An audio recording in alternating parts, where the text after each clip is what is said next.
this was a question that has come in a handful of times, and I should have addressed this earlier on other marketing, like a topic podcast, but we're going to dig into it right now because it's really important. The question was, what's a good benchmark for a marketing budget? Now, this question's come in multiple times, as I said, but this advisor ultimately is trying to figure out how much of my money should I be allocating towards marketing? Like, what's a reasonable budget for marketing expenses? Now, what I don't know is if this advisor is also factoring in like a branding budget. Okay, I tend to like to separate them. They work together, but I tend to separate them.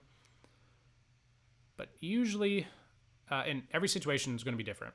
Very, very different. There's a very much a uniqueness factor to all this. But in a general sense, I would probably aim for about 20 to 25% of your revenue should be allocated towards marketing. So if, by the way, I'm sorry, that's based on revenues to be clear, not profit. Okay, revenues, not profit. So if your annual revenues are 200,000, let's say 20% of that, so 40,000, is spent on marketing.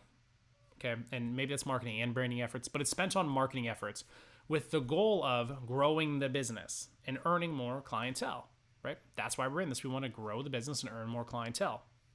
Most of us. So with that 20% or $40,000, you've got probably, if we continue to break down the budget, this is where it can vary. Maybe another 20% spent on overhead expenses. You got 60% remaining, which in that example is 120,000. That's your take-home profit, call it. Okay. And I'm very, very high level generalizing what's overhead expense, what's an operating cost, what's an employee cost. Like, we're generalizing here. But overall, I like to lean to 20 to 25% of your revenues.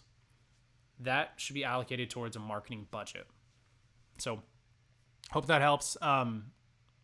Ultimately, again, every situation is going to be a little different, and you might be needing every ounce of the revenue that you bring in as basically to live on it. So that's a different deal. But that's where I like to be.